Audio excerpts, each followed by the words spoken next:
Poder assentar. Nós vamos meditar hoje no Salmo 27. Já falamos no Salmo 27 aqui algumas vezes. Nós vamos extrair lições preciosas para nossas vidas. Vamos falar sobre confiança e vitória. Confiança e vitória. Vamos aprender que o crente, na hora das lutas, quando ele é tentado e quando também ele é provado, né? Todas as vezes que o crente é pressionado por alguma circunstância a não ser fiel ao Senhor, ele está sendo, por um lado, tentado, né, a pecar. Por outro lado, ele está sendo provado por Deus.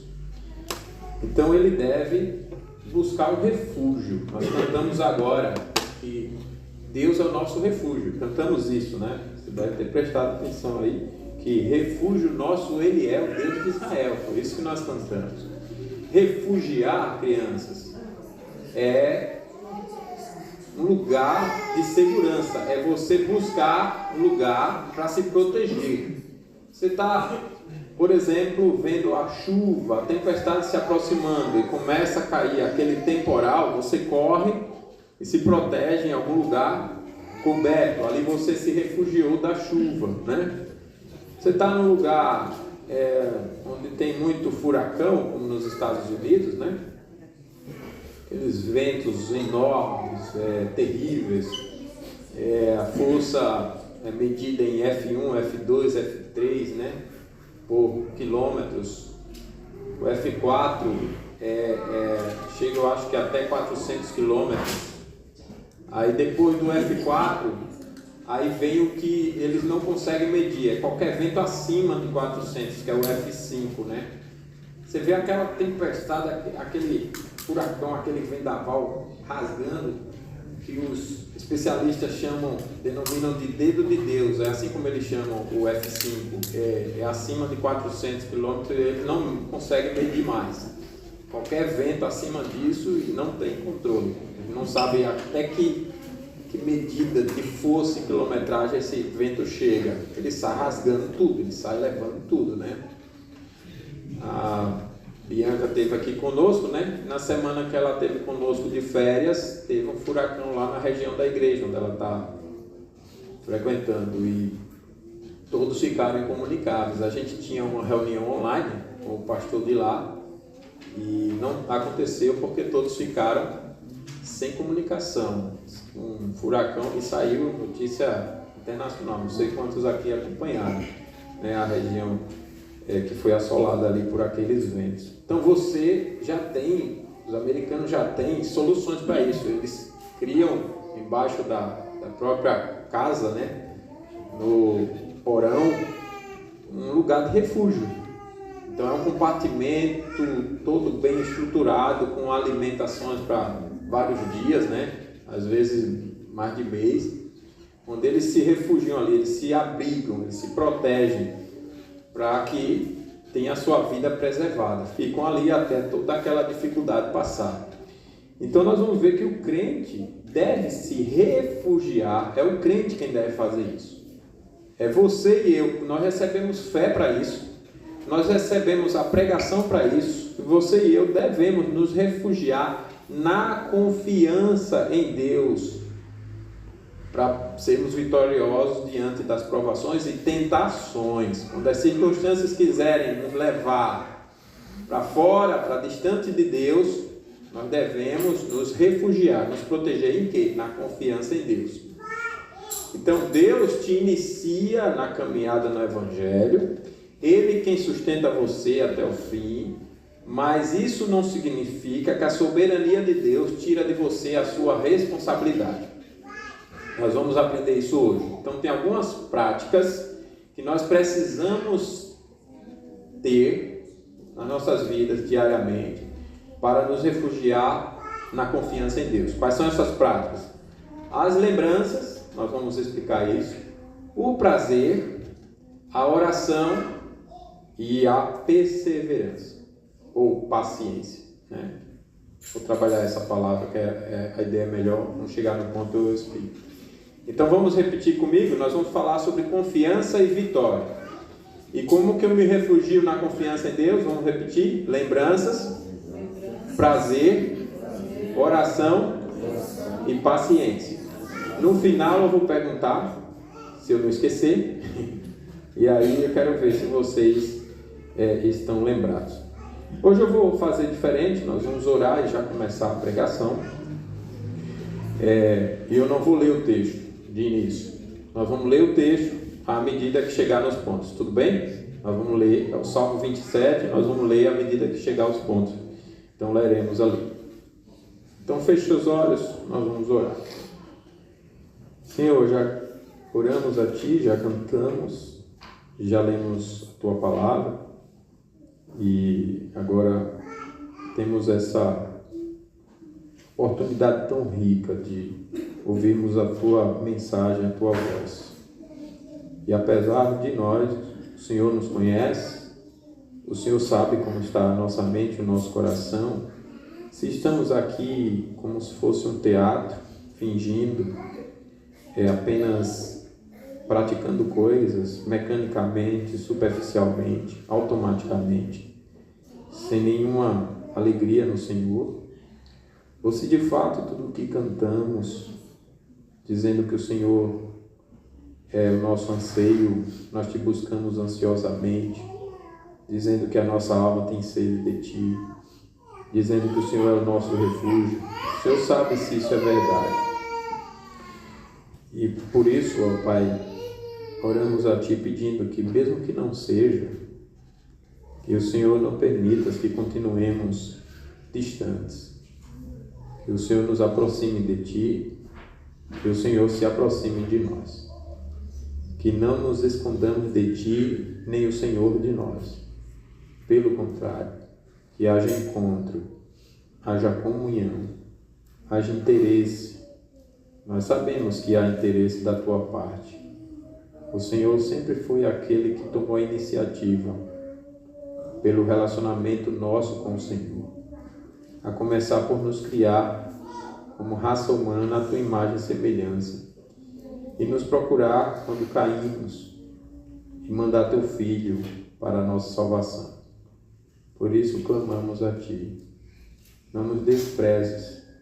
Inclina o nosso coração para Ti, para que já na mensagem nós ouçamos a Tua voz, em nome de Jesus. Amém. Vivemos, irmãos, dias difíceis, mas precisamos perseverar fiéis a Deus. A igreja verdadeira de Cristo tem sido alvo do ódio do mundo, mas precisamos vencer as tentações de desistir de Cristo. Precisamos vencer as tentações de desistirmos de Cristo. Os sofrimentos do tempo presente realmente são terríveis. E as coisas só tendem a piorar, né? Vivemos um tempo de enfermidades e mortes. Nossos dias estão passando rapidamente. Lá no velório do meu pai eu pensei muito nisso, né? Como nossos dias são tão rápidos, né? Um dia desses, meu pai era bem saudável e um monstro no trabalho. Hoje já está falecido, tão rápido. Os dias são tão rápidos, né? Talvez você já esteja percebendo isso, viu, crianças? Talvez vocês já estejam percebendo isso, que nós, na verdade, estamos morrendo. E você já se sinta assim, morrendo um pouco cada dia, um pouquinho aqui, adoece um pouco ali, perde o vigor acular, perde o interesse, perde o ânimo, vai desanimando, vai esfriando, vai se isolando, se afastando, vai deixando as alegrias que Deus deixou para a vida, as amizades, os diálogos, as conversas boas e saudáveis, as práticas saudáveis para o nosso bem, o sentar à mesa em família e conversar pacientemente, né? Hoje às vezes até na mesa a gente parece que está comendo acelerado, com os eletrônicos na mesa distraídos, né? Ali não vê não conversa com a esposa com o marido, os pais com os filhos com seus pais. Aí a tecnologia toma aquele espaço ali, né? Como disse alguém nas mídias sociais esses dias, o smartphone aproxima os distantes e distancia os que estão perto. Aproxima os distantes e distancia quem está perto, né? Então você percebe se morrendo, a sociedade está morrendo aos poucos. Você vê as Olimpíadas tão loucas, né? Quem ganhou no boxe foram os homens que disseram que eram mulheres. E aí no final o juiz teve que dizer, olha, cuidado, não pode acertar nas partes íntimas lá dos homens, né? Porque eram homens, mas era tudo mulher.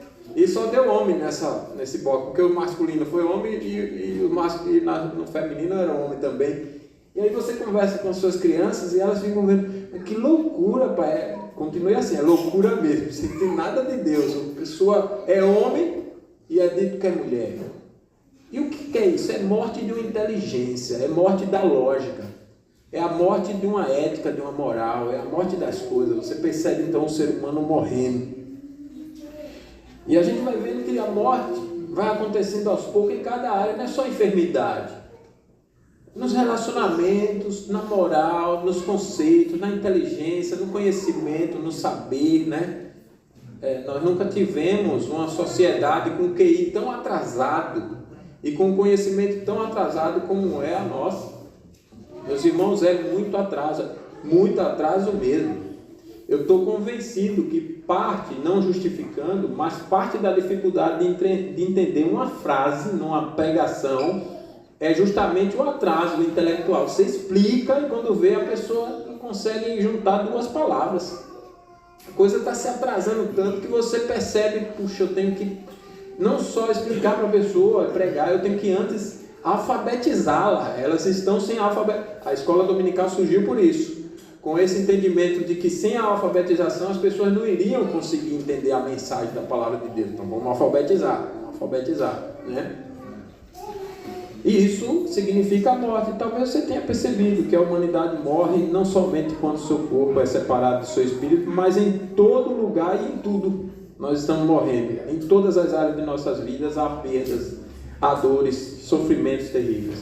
Sofremos para nascer, é uma dor, é um parto. Por isso que a gente diz, né? Rapaz, passei por tal coisa que foi um parto. Tá vendo? É dor, já é sofrimento. Nem o ventre hoje é mais um lugar seguro. Vocês já perceberam? Já teve um outro caso essa semana, de um outro assassinato. Tiraram de um adolescente, um bebezinho, colocaram lá uma injeção, aplicaram um líquido, mataram, e com uma atrocidade. Os juízes estão fazendo isso, é a cultura da morte. Esse miserável desse psicopata do candidato aí à prefeitura, o tal do Boulos, camarada do inferno. Estou fazendo política não, mas é do inferno. E às vezes você olha um outro camarada que é de direita, mas que é da esquerda também, porque tinha a Marta Suplicy lá como secretária, e agora ela saiu para serviço do povo, e você não é apoiado do Bolsonaro, não era direita e esquerda, não era gente do bem com gente do mal, não era, parece que é tudo farinha do mesmo saco. Você vê que o sistema está assim apodrecido, né? Com a agenda da morte, a cultura da morte. E você vê que a pessoa já não nasce mais em paz, né? Tá, milhares por dia de aborto que acontece. Vocês já pararam para pensar nisso?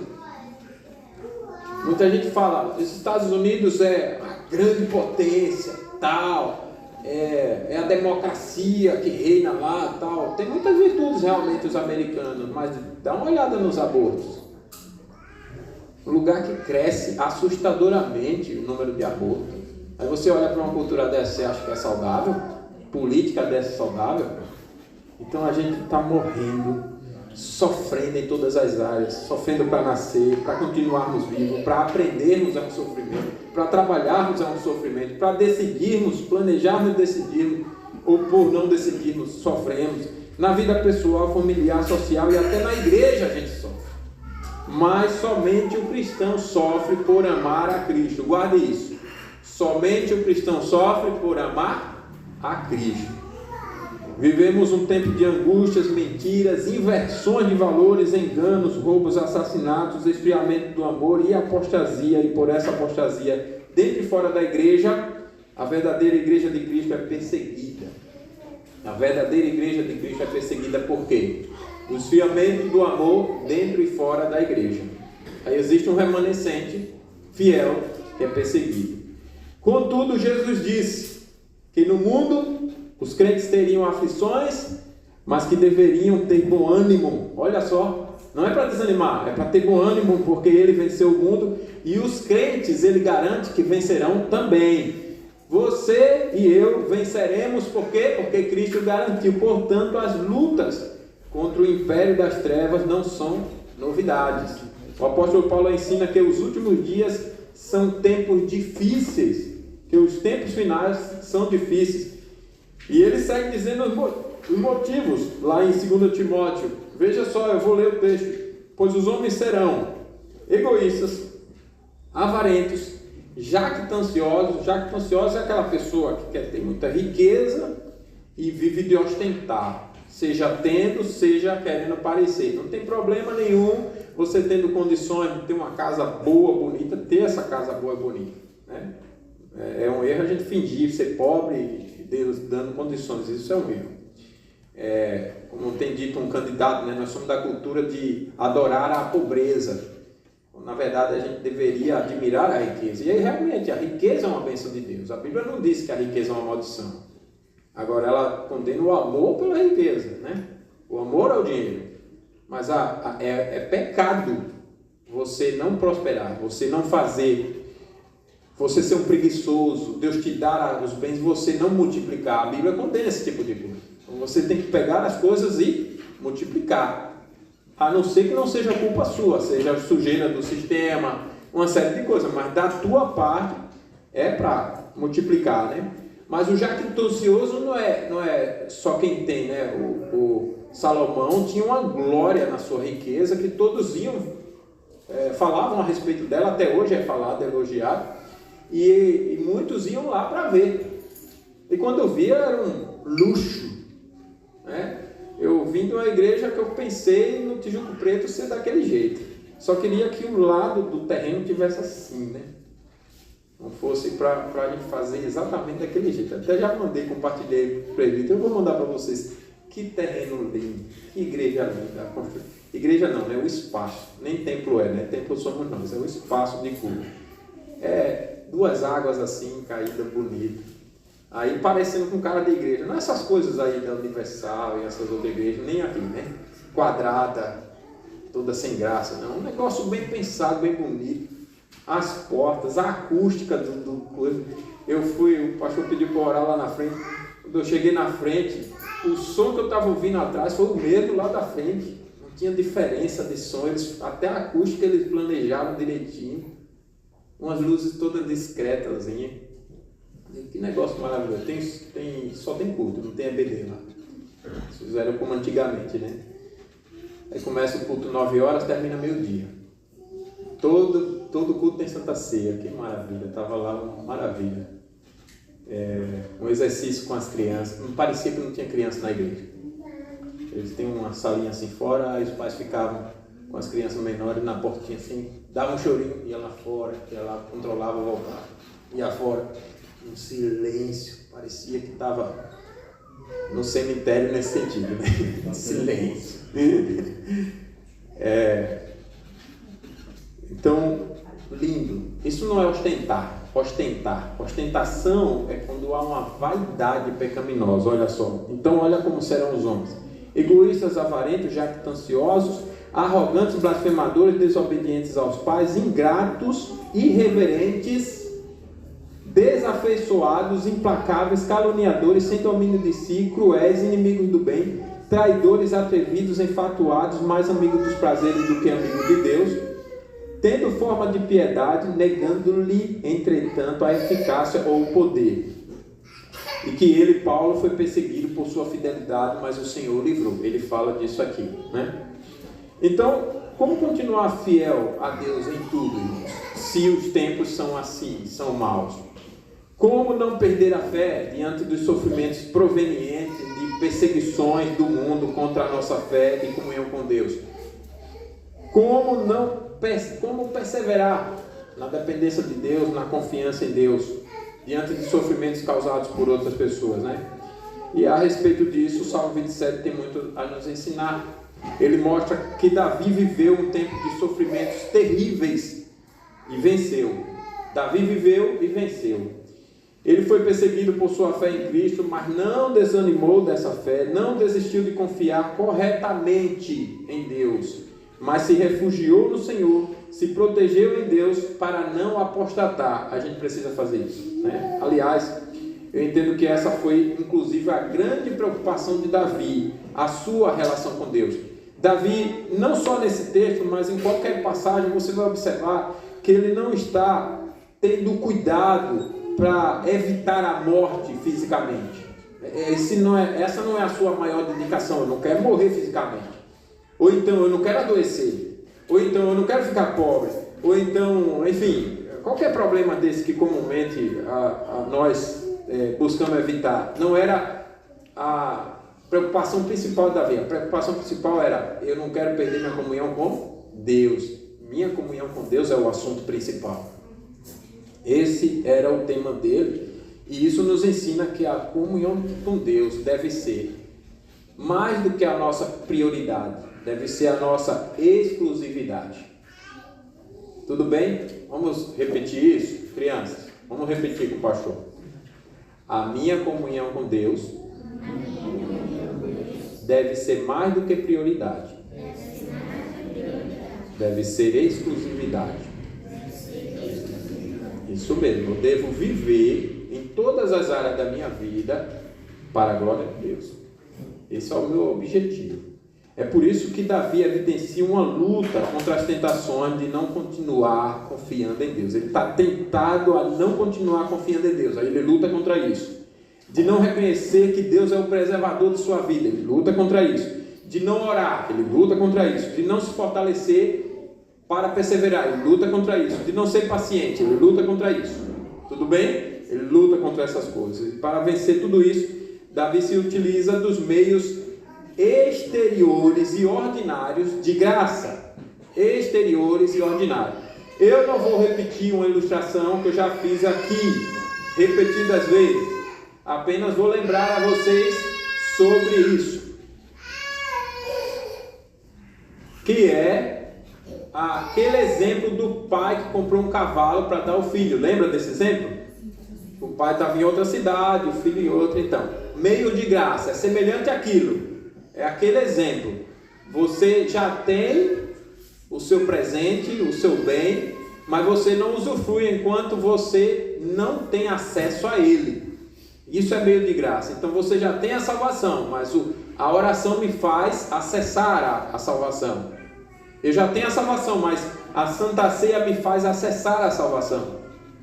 Tudo bem? Eu experimento a salvação pelos meios de graça. E é isso que Davi faz, né? Os meios exteriores e ordinários de graça são dados por Deus para a sua igreja experimentar da salvação comprada por Jesus. Portanto, aprendamos as lições desse salmo para nos fortalecer no Senhor e vencermos tentações que visam nos afastar de Cristo. A primeira lição está nos versos 1 ao 3, que é vencer essas tentações e se refugiar na confiança em Deus com lembranças.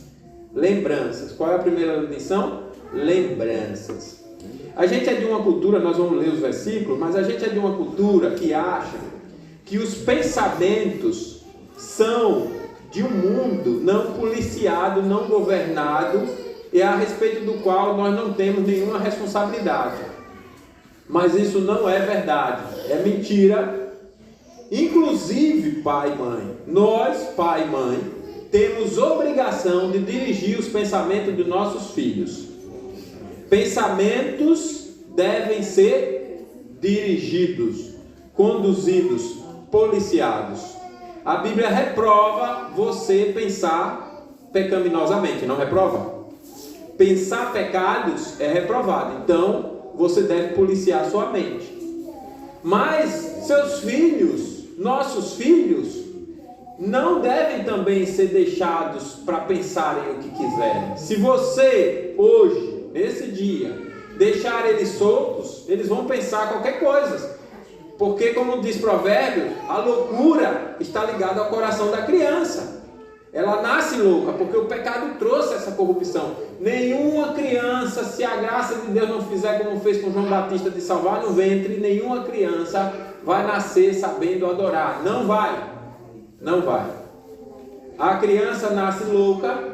Com todo respeito a vocês, crianças, eu estou dizendo isso porque eu amo vocês. E os pais são os responsabilizados a conduzir os pensamentos da criança, para que elas pensem pensamentos santos e elas tenham lembranças santas. Mas elas não vão pensar coisas santas se você não ensina o que é santo. Então, um pecado meu, né? Se termina aqui, eu deixo no intervalo eles soltos e eles vão correr para fazer o que querem. É o dia do Senhor. Eles estão ali fazendo o que querem porque eu estou deixando. Está errado. Eu tenho que chamá-los e dizer: filhos, vem cá. Nós vamos ter um controle aqui. É um dia de oração e a gente não ora quanto deveria. Ah, mas meu filho não quer orar. Como assim não quer orar? Ele não é crente? Não. Então vai orar para se converter.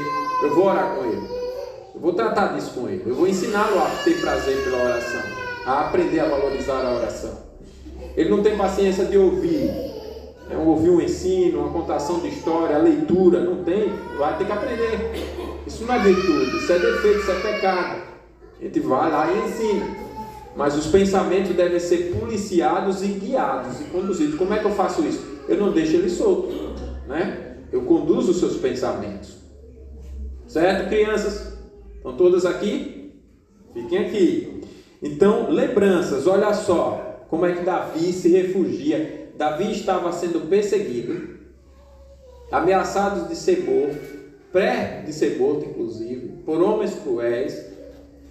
E ele está distante de casa, está distante de Israel, está distante do lar, está distante do templo, do tabernáculo, mas não obstante, ele lembra de Deus. Olha como ele diz isso: o Senhor é a minha luz e a minha salvação, de quem terei medo?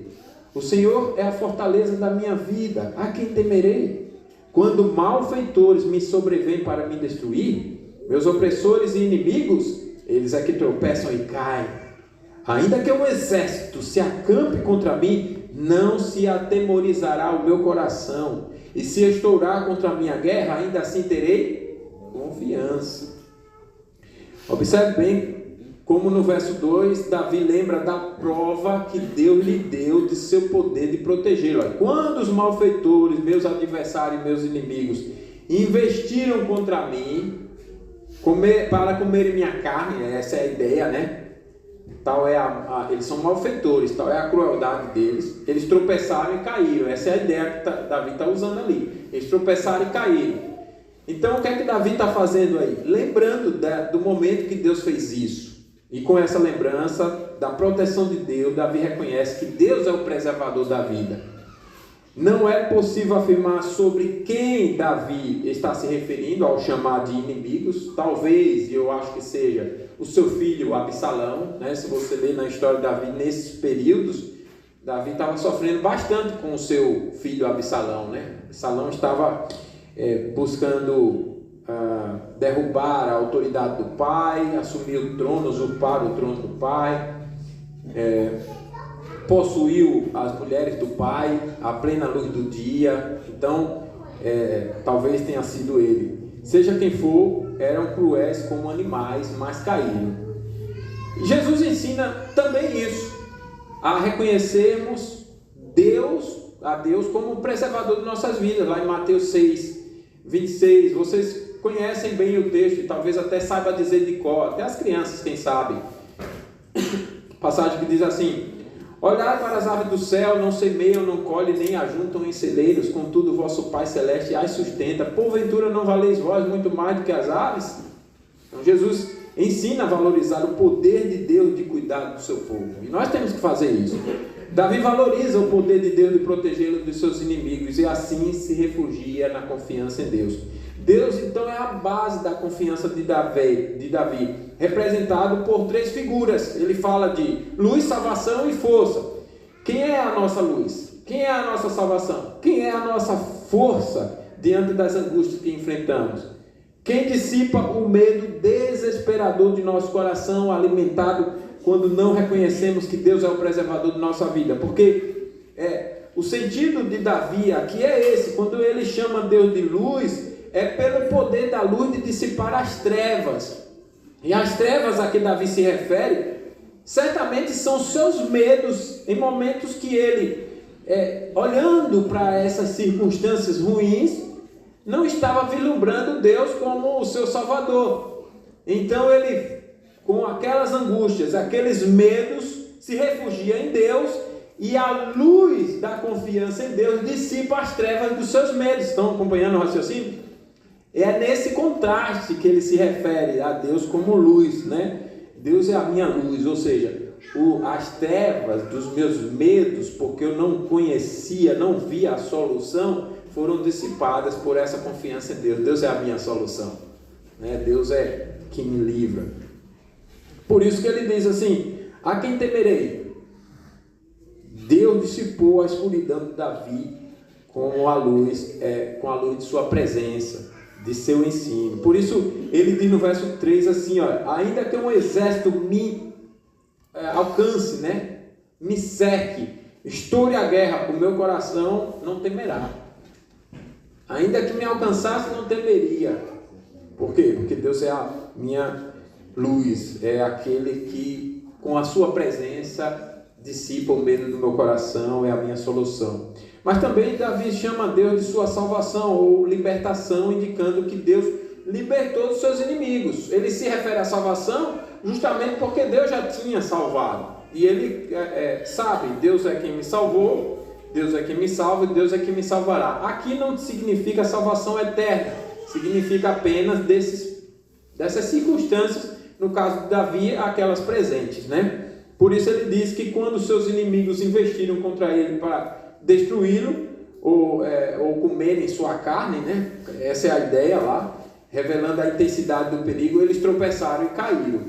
E por fim, Davi chama Deus de sua força no sentido da fortaleza ou refúgio da época, que era reconhecido como lugares de segurança, uma referência ao sucesso daquelas fortalezas que eram construídas, né? Na época, essas fortalezas garantiam proteção, e por isso as informações de quem terei medo, o meu coração não temeria diante do exército, eu não deixaria de confiar em Deus diante da guerra.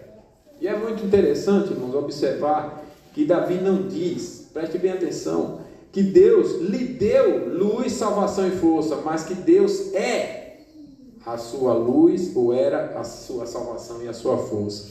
Deus estava com Davi, é isso que significa. Deus é porque Deus está, né? Deus não deu forças, certo? Uma coisa é seu pai te dar algo, um presente. Outra coisa é ele ser o seu presente. Meu pai é meu presente. Eu estou com meu pai. Eu sou amigo de meu pai. Eu tenho comunhão com meu pai. É uma coisa diferente, né? Deus te deu luz e Deus ser sua luz são coisas bem diferentes. Tudo bem? Deus está com você quando Ele é a sua luz. Deus estava com Davi e assim ele experimenta a garantia da segurança, mesmo sem ter sido livrado do perigo. Como quem diz que se Deus está com ele, qual é a razão de ter medo? E realmente, se Deus está comigo ou com você, qual é a razão de ter medo? Em outras palavras, Deus então é o destemor ou a confiança, é o livramento e o refúgio. E Davi valoriza com isso o poder de Deus de protegê-lo e demonstra que não mede o auxílio de Deus pelas aparências. Nós pecamos muito aqui. Medimos o auxílio de Deus pelas aparências. O meu caixa bancário está gordo? Tá. Então Deus agora é meu refúgio. E se eu emagrecer o caixa bancário? Aí eu fico desesperado. Peraí, a prova de confiar em Deus é quando a coisa não está bem, né? É muito fácil confiar em Deus quando tudo está bem. Você confia na cura quando você está saudável? Isso não faz sentido algum, né? Confia que Deus está te sustentando quando você está com a despensa cheia, maior do que a despensa do Daniel e da Juliane. Você confia quando... É que eles têm um quartozão lá, né? Um armáriozão lá. Confia, se bem que eu não vi se estava cheia da última vez. Confia que Deus é o seu refúgio do perigo quando você está sem luta nenhuma. Isso aí, né? Todo mundo confia que Deus é a sua ressurreição sem morte. Você não vai passar pela morte? Não, eu tenho que confiar na ressurreição porque eu vou passar pela morte, né? Confia na vida eterna porque tem a morte eterna. Então, Davi valoriza o poder de Deus protegê-lo e não vive pelas aparências. E o entendimento de Davi nos lembra, irmãos, o entendimento de Paulo em Romanos 8, 31, que diz: se Deus é por nós, quem será contra nós? Mostrando que não há razão por que temer para quem Deus é por ele. Sobretudo, Paulo nos lembra que a razão para termos a proteção de Deus garantida é o amor de Cristo. Olha só, versos 32 e 33. Aquele que não poupou o seu próprio filho, antes por todos nós o entregou, porventura não nos dará graciosamente com ele todas as coisas? Quem tentará acusação contra os eleitos de Deus?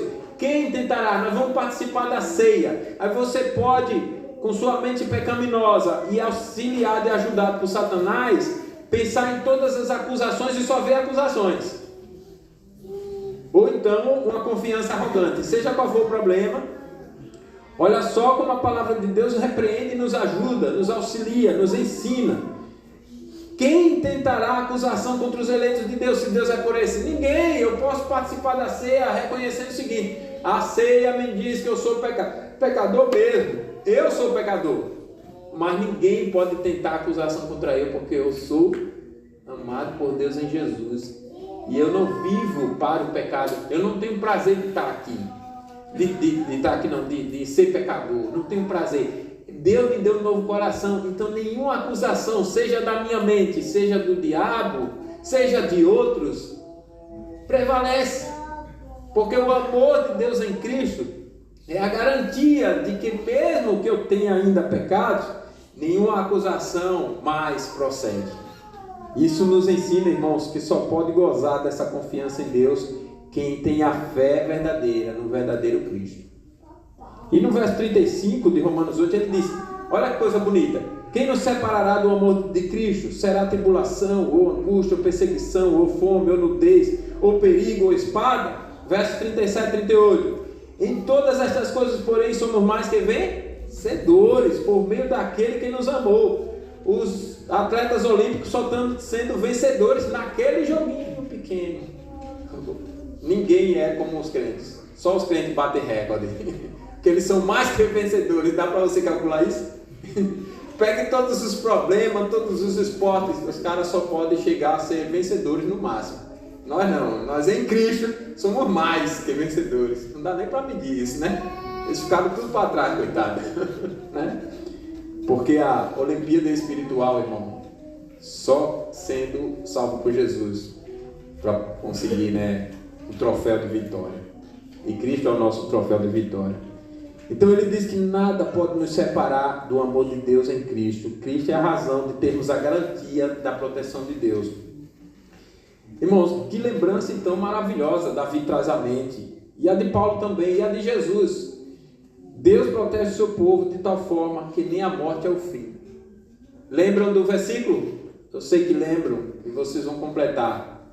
Quero trazer à memória que me pode dar esperança. As misericórdias do Senhor são as causas de não sermos consumidos. Traga à memória o que te dá esperança. Essa é a lembrança que nós temos que ter.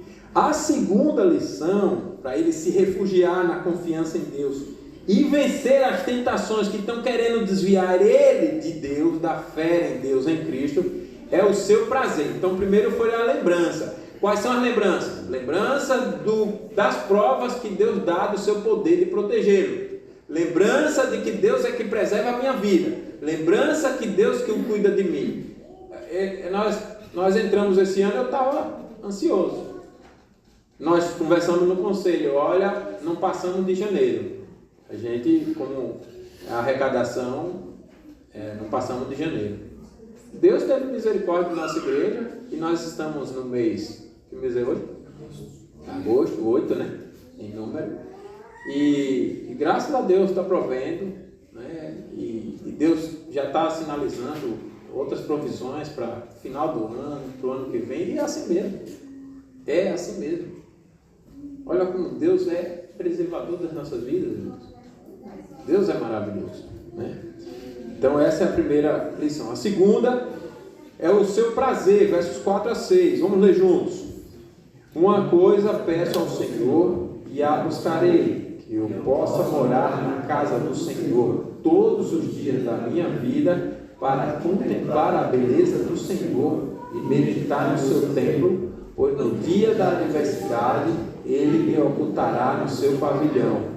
No recôndito do seu tabernáculo me acolherá, ele par-me-á sobre uma rocha.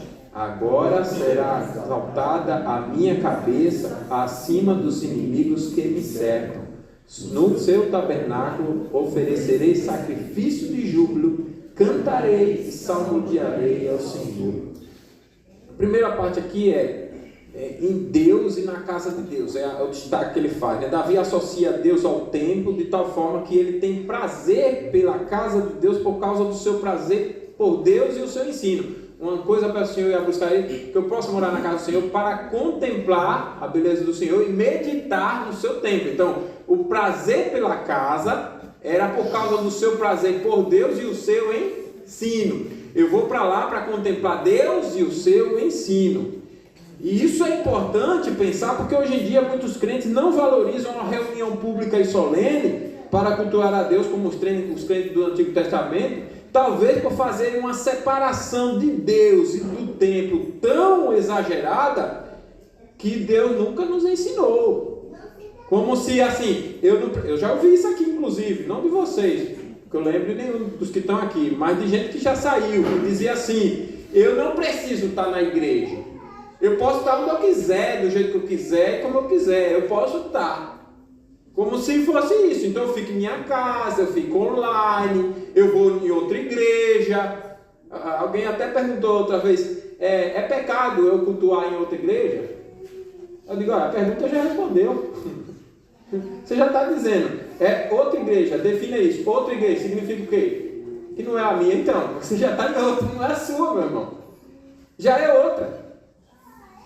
Significa que para isso você tem que ser autorizado e você tem que ser convidado. Não é assim que funciona. Você tem que ser autorizado. Eu fui visitar igrejas amigas lá. Mando uma mensagem lá: meu irmão, vou cultuar com vocês. Venha, meu irmão. Chega aqui no conselho: meu irmão, posso ir para lá? Aí o conselho não autoriza, não. Eu achava que hoje estava de folga. O conselho disse: hoje não. Hoje, domingo, hoje. Hoje não, eu estou aqui. Existe obediência, você atende. Eles são meus superiores, eu atendo a eles. Tive que viajar para Sergipe, informei o presbitério: preciso viajar para Sergipe. O presbitério: ok. É assim que funcionam as relações, por mais que eu tenha minhas divergências, mas é assim que funciona. Eu não saio daqui, chego lá em qualquer igreja, vim pregar aqui. Mas como assim? Você não é pastor aqui? Mas a igreja é de Cristo, tanto faz eu estar aqui, estar ali, estar lá. Seria um pastor louco, não seria? Mas para crente está tudo certo. Pastor não pode. Presbítero não pode. Mas crente pode. Não pode. Não pode. A gente tem que entender que Deus e a igreja e as reuniões solenes não estão tão divorciadas assim. Eu adoro a Deus em espírito e verdade, mas tem reuniões que Deus quer que a gente esteja. Certo? Vocês estão entendendo o que eu quero falar? Eu adoro a Deus durante o dia, no meu particular. Mas Deus quer, e a gente sabe que quando é pecado, quando a gente tem uma fé verdadeira, quando naquele dia a gente não se reuniu em família para adorar. Lá em casa a gente já tem esse sentimento, até as crianças cobram: hoje não fez o culto doméstico, não é assim? Elas já cobram: hoje não fez o culto doméstico. Então, para Davi, a casa de Deus era o lugar seguro, porque Deus esconde e protege a todos os que buscam com sinceridade, conforme o verso 5. Porque no dia da adversidade ele me esconderá no seu pavilhão. Esses sinônimos aqui, pavilhão, no oculto do tabernáculo, me acolherá, por-me-á sobre uma rocha. Esse sinônimo, casa, na tua casa, no seu pavilhão, no tabernáculo, são sinônimos de lugar especial da casa, da moradia. Ele está me escondendo num lugar especial. Certo? É a morada do Senhor. E ao se referir aqui à rocha, Davi reforça a ideia de segurança e proteção, possivelmente destacando, como eu já disse, as resistência das torres construídas na antiguidade em lugares elevados. Então tinham as torres em lugares elevados para proteção, e o seu significado é que ele estaria acima das tribulações. Eu estou nas torres, num lugar elevado, num lugar protegido, eu estou livre das minhas tribulações. Por essa razão, ele diz no verso 6, olha, minha cabeça será exaltada sobre os meus inimigos que estão ao redor de mim. Ou seja, enquanto por um lado ele tinha aquela preocupação, ele era oprimido, ele era perseguido, e ele, como qualquer ser humano, se angustiava, talvez chorasse, né, e tudo mais, se preocupava, de tristeza, cabeça baixa. Por outro lado, ele teria alegria restaurada e a cabeça erguida ao ser livrado por Deus. Por isso Davi faz um voto solene de ações de graça. E Davi mostra que a casa de Deus é o seu prazer, porque ele desfruta de Deus e aprende a palavra de Deus. E a ideia para hoje em dia é a seguinte: assim como ele tinha a casa, qual era a casa naquela época, né? Era o tabernáculo. A casa de Deus era o tabernáculo, e de fato havia essa prática do povo cultuar apenas no tabernáculo.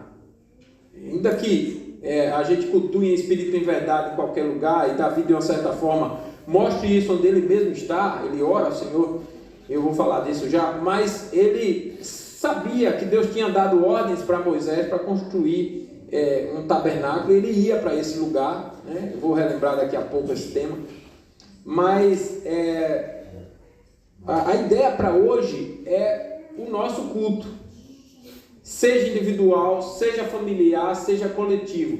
Esse culto aqui é a ideia de proteção de Deus. Eu sou casa de Deus, não é mais aquele lugar, né? A mulher samaritana perguntou a Jesus, onde se deve adorar? E Jesus disse, em espírito e em verdade. Jesus não estava dizendo com isso, você não tem que ter um lugar para adorar. Porque, embora não fosse um templo, isso aqui não é um templo, nós somos o templo. Essa ideia de templo já passou, uma construção para Deus, uma construção para Deus. Deus eliminou isso, porque ele naquela época se fazia presente naquele lugar, e as pessoas especialmente desfrutavam de Deus ali. Então eu adoro a Deus em espírito e em verdade, mas não é verdade que eu não deva sozinho, ou com família, ou publicamente ter essa reunião solene. O que é um culto? Um culto é uma reunião pública e solene de adoração a Deus por um grupo de crentes separados por Deus numa determinada localidade para esse fim. Isso que é um culto. É por isso que o culto do Tijuco Preto é do Tijuco Preto. Tijuco Preto não pode negligenciar o seu culto e dizer, não, já tem o culto da Igreja Betel ali, já tem o culto da Batista ali vizinho, já tem o culto de Cotia, então eu não faço o meu culto. Não, Deus quer que Tijuco faça o seu culto. Esse culto é a substituição daquela ideia do templo, porque nós somos templo e nós experimentamos de Deus diretamente. Não ficamos de olho em Jerusalém mais. Nós ficamos de olho na Jerusalém celestial. Nós estamos caminhando para lá. Estão acompanhando o raciocínio? Então aqui a segurança, por quê? Porque Deus se deixa ser achado, não que Ele não se deixe durante a semana, e Deus nos ensina a sua palavra. Isso é segurança. Quantas vezes você ouviu numa pregação algo que precisava sem que o pastor soubesse sua vida? Olha, irmãos, eu vou te dizer, não dá para dizer tudo aqui, mas eu vou te dizer, eu cheguei no culto no domingo de manhã lá na igreja que eu te falei, que eu falei para vocês, da igreja da Aliança. E assim, o pastor disse tudo que eu precisava ouvir. Parece que ele sabia que eu estava precisando de tudo aquilo. Eu sei que não sabia, ele estava seguindo a sequência, ele está pregando em Salmos, está no Salmos 119, inclusive hoje eu vou pedir o sermão dele de hoje, porque é a continuação, eu fiquei querendo ouvir o restante, né? Ele pregou do 101 ao 108, hoje vai ser do 109 ao 112. Ele já tinha anunciado. Então, não foi porque eu estava lá, nem nada direto ou indireta. Eu sei disso que não foi. Mas eu ouvi tudo que eu precisava, absolutamente, sem tirar nem pôr. O que é isso? É a segurança de Deus com a sua palavra, né? Deus te livra, Deus te protege. Essa palavra que Deus te dá que muitas vezes te orienta em umas decisões que você estava precisando e o pregador nem sabia, é a tua proteção, é a tua segurança. É ali que Deus te protege. Você tem sido refugiado ali por Ele. Então, é verdade que Davi poderia buscar o Senhor em qualquer lugar, inclusive ele buscou o Senhor na oração que ele estava fazendo aqui, né? Ao dizer uma coisa, peço ao Senhor, antes de chegar na casa do Senhor, pois ele diz, e a buscarei, então ele não estava na casa do Senhor, mas ele revela o entendimento de que há uma forma de desfrutar de Deus nessas reuniões solenes, no caso dele na época na casa do Senhor, que não se encontra em outro lugar. Senão, qual a importância dessa casa naquela época? E qual seria a importância do culto ao ponto de Hebreus dizer, não deixei de congregar como é costume de alguns? Eu já disse isso aqui, parece que tem crente que não entende isso. E eu estou preocupado com o futuro da IPB. Eu estava conversando recentemente com um dos candidatos a presidente da Comissão Executiva do Supremo Conselho, que a gente chama de presidente da IPB, ou presidente do Supremo Conselho, né? E ele é um juiz de formação, aposentado.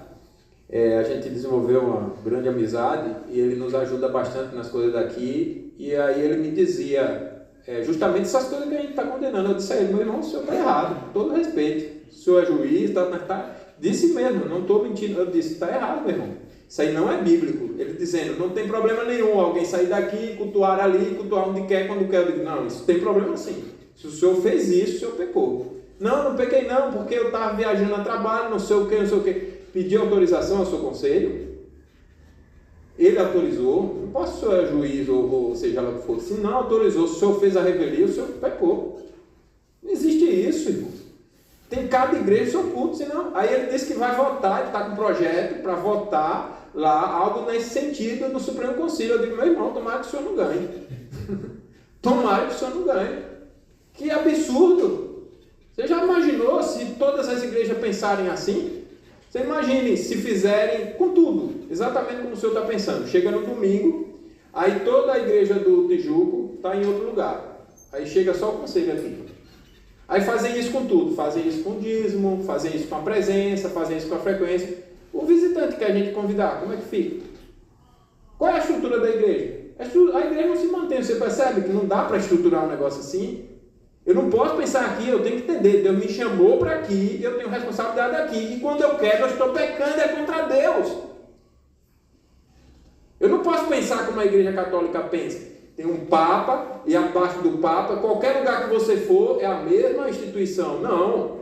Tanto é que a Constituição da Igreja Presbiteriana do Brasil ainda vai nessa direção dizendo, artigo 1º, a Igreja Presbiteriana do Brasil é uma federação de igrejas locais. Então ela está dizendo que essa denominação que está sendo conhecida nacionalmente não é uma denominação. A denominação é as igrejas locais que se federaram.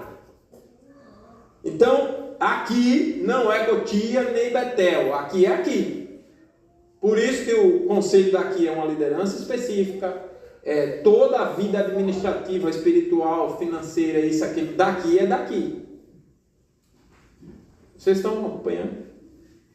Então, eu tenho que entender que eu desfruto de Deus dessa forma especial no culto para onde Deus me trouxe.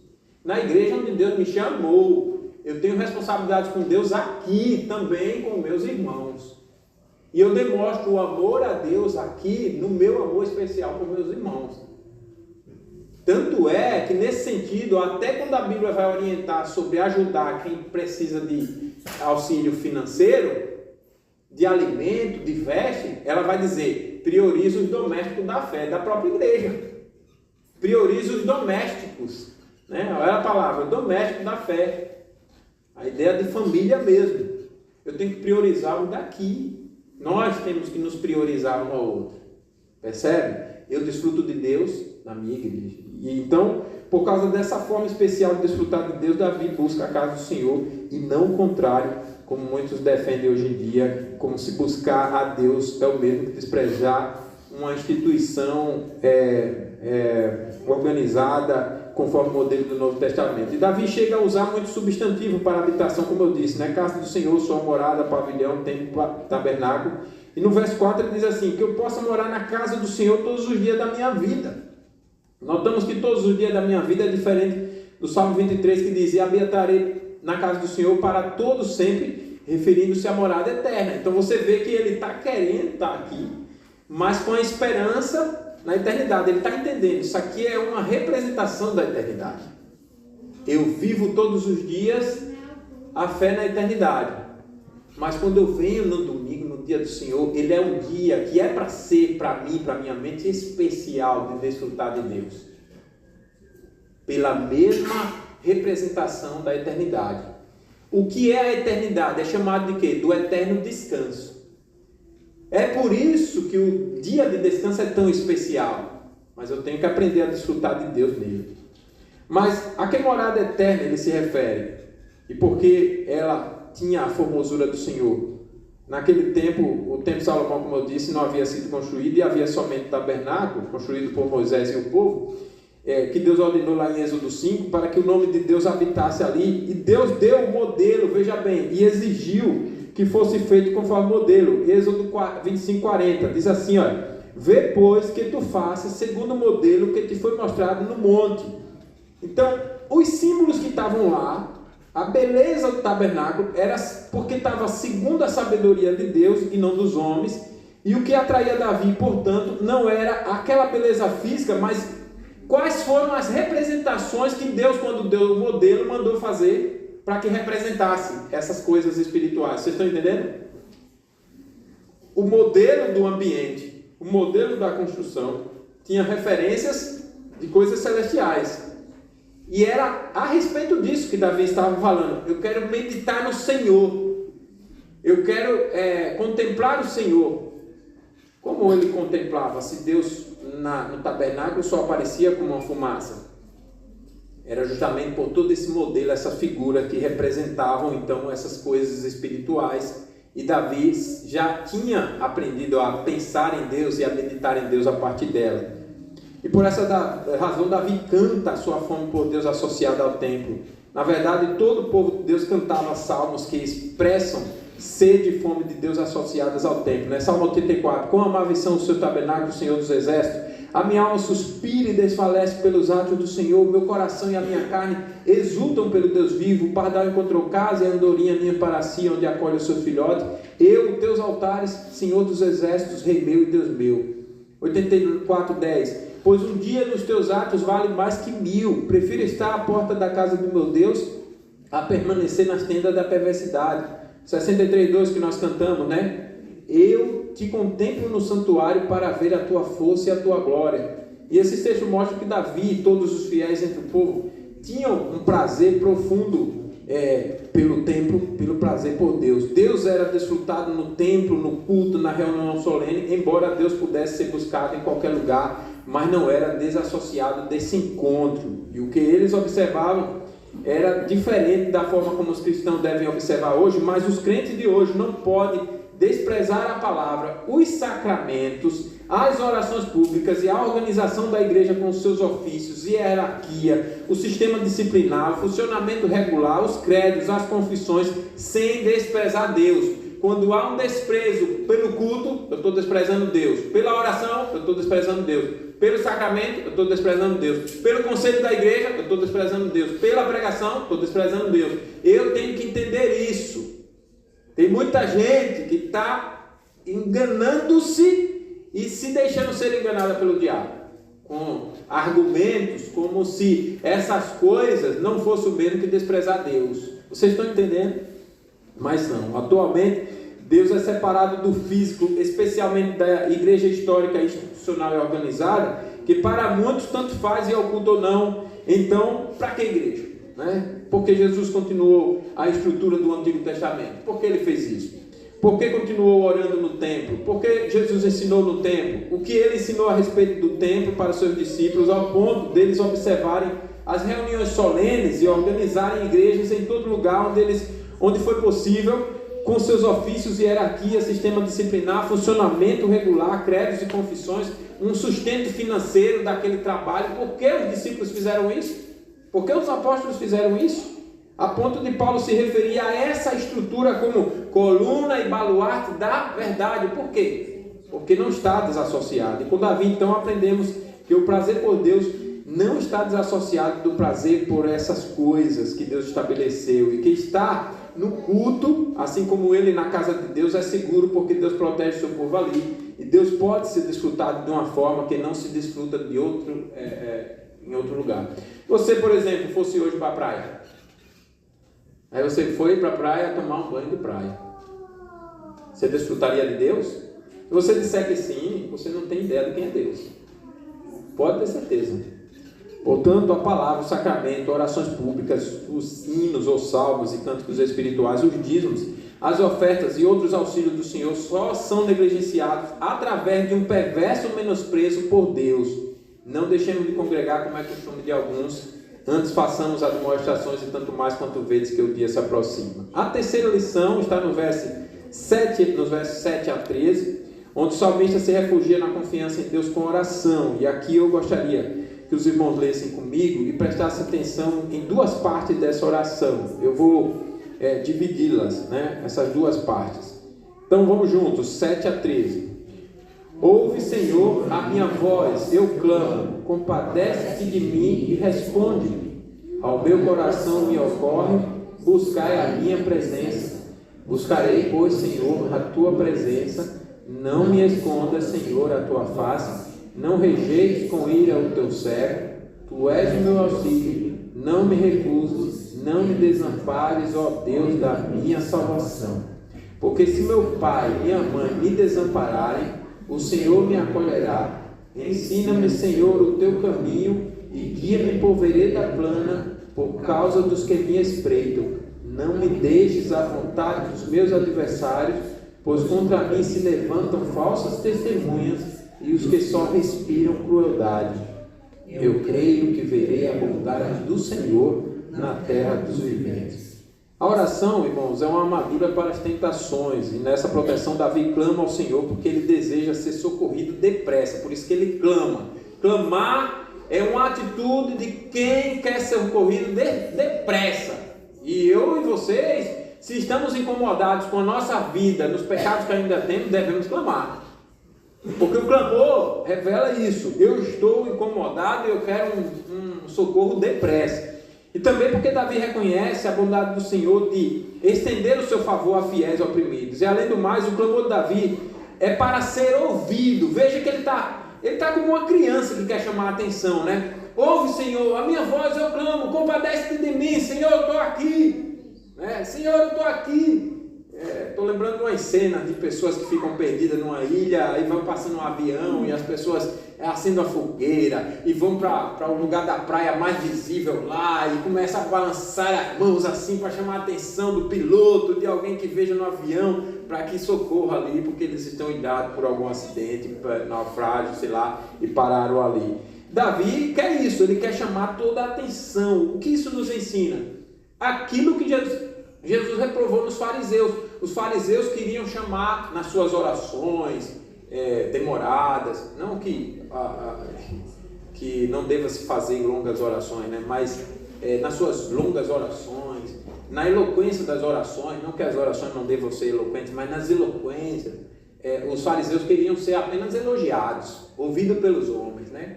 Eu já contei que eu não tive problema com esse pecado, nem na minha infância, nem na adolescência, nem na juventude, até chegar no seminário. Cheguei no seminário, aí aquela pressão acadêmica toda. Quando foi um dia, assim, eu via um monte de aluno top dos tops, e eu via que fazia assim, uma seleção no culto.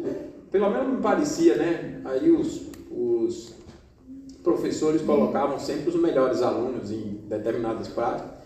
E eu nunca me vi melhor aluno em nada, né? Eu estou lá na minha, sempre me dedicando nos estudos, mas na minha, e de repente, num culto, o diretor me pede para orar. Estava seminário todo. E eu nunca tive tanto cuidado na oração como naquele dia. Foi quando eu conheci esse meu pecado. Eu nunca me preocupei em ser ouvido pelos homens, mas naquele dia eu cometi esse pecado. A minha preocupação maior era não errar na oração, para depois, durante a semana, os professores não caírem em cima de mim, sei lá, os colegas. Eu não estava ali preocupado com Deus, né? Apesar de que Deus me deu graça, mas eu tive esse pecado ali, eu lutei contra isso. Então você vê que tem disso, né? E é isso que Davi está nos ensinando aqui, ou a palavra de Deus está nos ensinando. Davi quer ser ouvido apenas por Deus, né? E aqui nós lembramos das palavras de Jesus, em Mateus 6,6, que diz assim: tu, porém, quando orares, entra no teu quarto e fechada a porta, orarás a teu pai que está em secreto, e teu pai que vê secretamente te recompensará. O que é que Jesus está ensinando aqui? A orar sem querer ser visto. Não é que orar publicamente aqui, nós já oramos publicamente hoje, seja pecado. É que é pecado querer ser visto. Por isso que ele coloca dessa forma, combatendo a oração do fariseu, de querer ser visto. Entre no seu quarto, ou seja, não queira ser visto por ninguém, queira ser visto por Deus, né? Era o que Davi queria. Para Davi importava Deus ouvi-lo. E ele faz 2 pedidos, basicamente em sua oração: pela presença do Senhor, esse é um pedido, e pelo ensino do Senhor. E eu chamo essa oração da oração ideal. A gente diz assim, olha, mas a oração modelo é o Pai Nosso. É verdade, ela é o resumo de toda, né? Mas você vê que essa oração aqui está dentro da oração do Pai Nosso. E essas 2 partes da oração são importantes para nós aprendermos.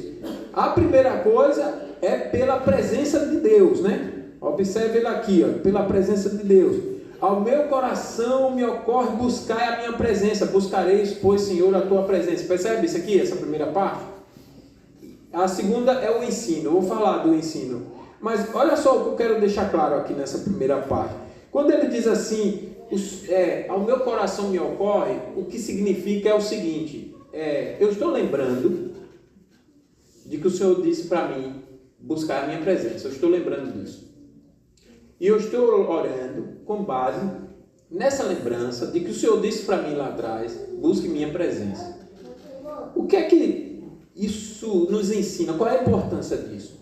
É que Davi reconhece que ele, como pecador, não merece nem pode estar na presença de Deus para orar. Não pode. E o que ele está dizendo quando ele começa a oração dizendo assim: Senhor, eu vim orar com base no que o Senhor mandou fazer.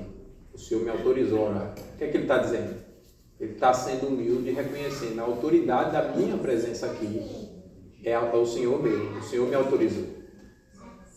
É isso que todo crente faz, viu, crianças? Quando diz em nome de Jesus. O que significa em nome de Jesus, entre outras coisas? Significa, não é o final da oração. Significa, eu não mereço orar, eu não posso estar na tua presença, eu sou pecador culpado. Eu só estou porque a autoridade de Jesus me garante. Eu estou orando porque Jesus, o nome dele, a autoridade dele, ele mesmo me ensinou. Vós orareis assim, fale com meu Pai dessa forma, pode orar em meu nome. Eu estou autorizando. Em meu nome na autoridade de Jesus. Você veio aqui por causa de quem? Por causa de fulano que me mandou. Eu vim aqui porque alguém me mandou. Eu encontrei um colega de infância lá para resolver um monte de coisa que ficaram, de meu pai, lá ajudar minha mãe. Não conhecia nada dessas regras aí de inventário, de herança, de tudo. E fui lá atrás para resolver. Aí encontro um colega de infância que foi meu melhor amigo. Advogado hoje, O pai dele é dono de cartório e tal. E foi bom revê-lo e tal.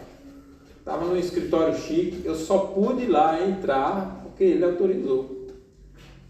E alguém antes dele.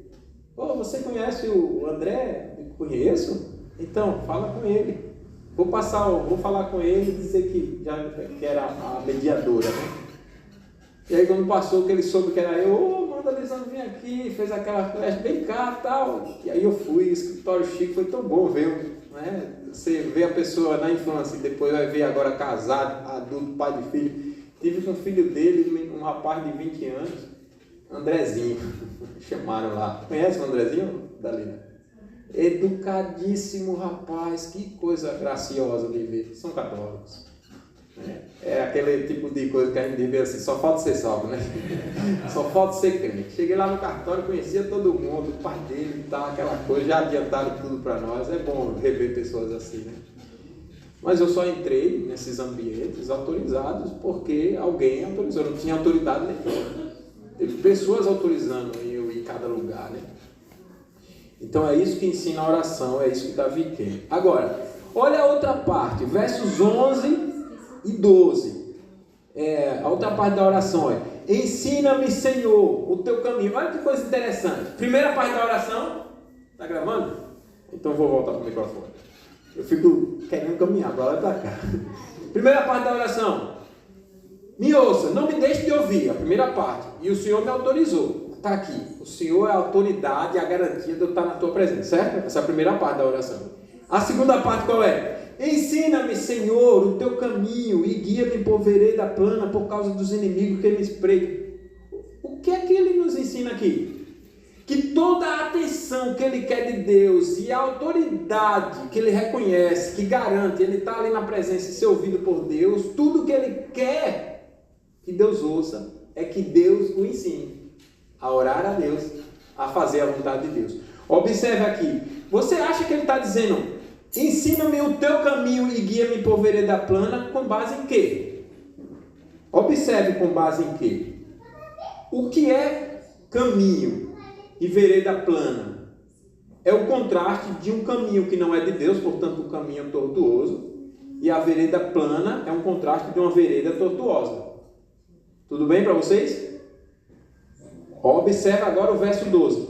Não me deixes à vontade dos meus adversários, pois contra mim se levantam falsos testemunhas e os que só respiram crueldade. Juntos os dois.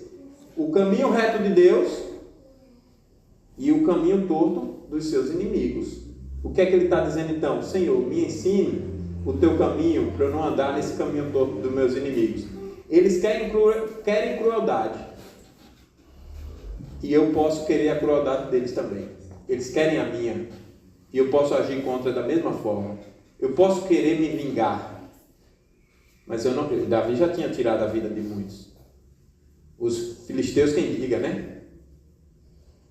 E Davi não quer pagar mal pelo mal. Então é disso que ele está falando. Toda a atenção que ele chamou de Deus é para que ele não faça o que os seus inimigos estão fazendo com ele. Pagar na mesma moeda.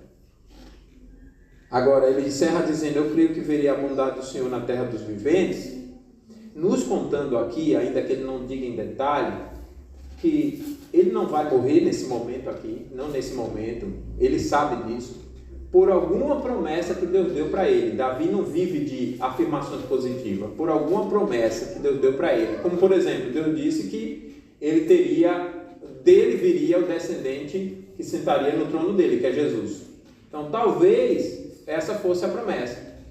Talvez fosse essa a esperança dele. Eu não vou morrer aqui porque Deus me prometeu algo que ainda vai cumprir. Então, seja lá qual for a promessa, o fato é que ele não vive por afirmações positivas. E a quarta e última, ele vive só pela palavra. E a quarta e última parte ou lição desse salmo é que Davi vence suas tentações e ele se refugia na confiança em Deus com a paciência. Vamos ler o verso 14. Espera pelo Senhor, todos juntos? Espera pelo Senhor, tem bom ânimo e fortifica-se o teu coração. Espera, pois, pelo Senhor. Paciência, não está aqui a palavra, mas o conceito está. O que é uma paciência? É só você juntar. Davi olha para os seus inimigos e poderia se vingar. Ele ora a Deus para não seguir as veredas tortas dos seus inimigos. Portanto, se vingar. Paciência, no grego, tem conceito e é formado por duas palavras. Uma é muito distante, a ideia, o significado, e a outra palavra é ira. No grego, a palavra paciência é formada por essas duas palavras, uma significando muito distante e a outra significando ira. Então, o que é paciência? É deixar a ira muito distante. A ira pecaminosa muito distante. Então, essa é a paciência. Observe bem, olha. Espera pelo Senhor. Ele está dizendo com quem? Consigo mesmo. Tem bom ânimo. Fortifique-se o teu coração. Espera, pois, pelo Senhor. Davi, então, aqui se prepara para triunfar sobre as tentações através dessa paciência, que é a capacidade de manter a ira distante e confiar a sua alma a Deus. E vemos essa paciência em suas palavras de firmes resoluções ditas consigo mesmo. Isso nada mais é do que se preparar para triunfar sobre tentações sem desviar da sua confiança em Deus. E dessa forma, ele externa o reconhecimento de que as guerras não cessaram, é importante, aprendemos isso. As lutas iriam continuar e, portanto, novos medos surgiriam, novas tentações buscariam desviar a confiança de Davi, e ele precisava estar preparado para triunfar diante dessas tentações. Dessa forma, também Davi admite que não tem forças em si mesmo para vencer, que não é capacitado para superar as tentações, que não é forte o bastante para sofrer tanto e não desviar a sua confiança do Senhor, que ele não é capacitado para reconhecer que Deus é o preservador de sua vida e que não é capacitado para vencer os medos dominadores, vencer os seus sentimentos carnais. E dessa forma, Davi se prepara, ele reconhece que a sua força vem de Deus, a quem ele ora. Ele reconhece que o seu coração recebe força do Senhor. Espera, pois, fortifique o teu coração no Senhor. As suas forças são o Senhor. Ele não busca força em si mesmo, ou em algum recurso humano, em alguma pessoa aqui caída, pecaminosa, mas em Deus, para permanecer firme na confiança no Senhor, na fidelidade ao Senhor. Espere, Davi, ele fala consigo mesmo, no Senhor, confie no Senhor, a sua força é o Senhor. Reconheça isso, dependa dele, se renove nele, se refaça nele. A paciência do crente, segundo Deus, é essa capacidade de manter a ira distante, por reconhecer que Deus é o soberano, não se vingar e permanecer fiel a Deus diante das circunstâncias adversas, esperando, ainda que longo tempo em Deus e diante dos sofrimentos causados por outras pessoas. Então a capacidade de ser paciente, irmãos, só é possível, veja bem, se nós formos cheios do Espírito de Deus. Davi era um homem assim. Davi é reconhecido um homem cheio do Espírito Santo. Gálatas 5:22, as crianças aqui nos nossos encontros da educação domiciliar, a gente tem memorizado, né? Gálatas 5:22. Qual é o fruto? Quais são as características novas? Amor, alegria, paz, longanimidade, benignidade, bondade, fidelidade, mansidão e domínio próprio. Então, quem é de Cristo crucificou a carne com as suas paixões e concupiscências. Romanos 8, 13 e 4 diz: portanto, que fora impossível a lei no que estava enferma pela carne, isso fez Deus enviando o seu Filho em semelhança de carne pecaminosa e no tocante ao pecado, e com efeito condenou Deus na carne o pecado, a fim de que o preceito da lei se cumprisse em nós, que não andamos segundo a carne, mas segundo o Espírito. E o exemplo a ser seguido pelo cristão é Cristo. Hebreus 12, 1 e 2 diz assim: portanto também nós, visto que temos a rodear-nos tão grande nuvem de testemunha, desembaraçando-nos de todo o peso e do pecado que tenazmente nos assedia, corramos com perseverança a carreira que nos está proposta, olhando firmemente para o autor e consumador da fé, Jesus, o qual em troca da alegria que lhe estava proposta, suportou a cruz, não fazendo caso da ignomínia, e está sentado à destra do trono de Deus. Então, com esse salmo, nós aprendemos as 4 lições. Quais foram elas? Eu disse que eu ia perguntar, né? Nós podemos nos refugiar, nos proteger na confiança em Deus e vencer tentações como? Com lembranças, com prazer, com oração e com paciência. Nós precisamos praticar essas 4 coisas. Lembrar das provas que Deus dá do seu poder de proteger, de nos proteger. O nosso prazer ser o próprio Deus e o seu ensino, a meditação. A oração, que só quer ser ouvido por Deus para fazer a sua vontade, né? E a paciência, que é deixar a ira distante e ter resoluções firmes para triunfar em novas lutas que vierem.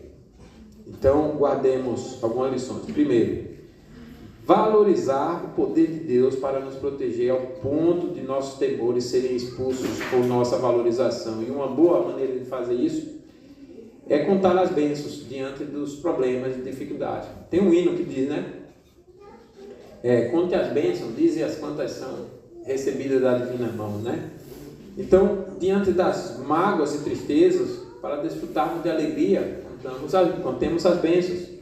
Contemos as bênçãos, irmãos, diante da prosperidade dos outros, para lembrarmos da nossa mansão celestial, que habitaremos no céu com o Senhor. E diante da nossa prosperidade também, para não nos apegarmos a ela, lembrando que a mansão celestial é maior do que qualquer riqueza dessa vida. Lembramos, irmãos, diante das lutas, para que tenhamos consolo, né? Eu vou lembrar das provas que Deus das bênçãos que Deus tem me dado, para que eu tenha consolo. E essas boas lembranças protegerão o nosso coração das tentações. Segunda lição: não devemos medir o auxílio de Deus pelas aparências, pelas circunstâncias. Para isso precisamos lembrar ou conhecer as promessas de Deus em sua palavra.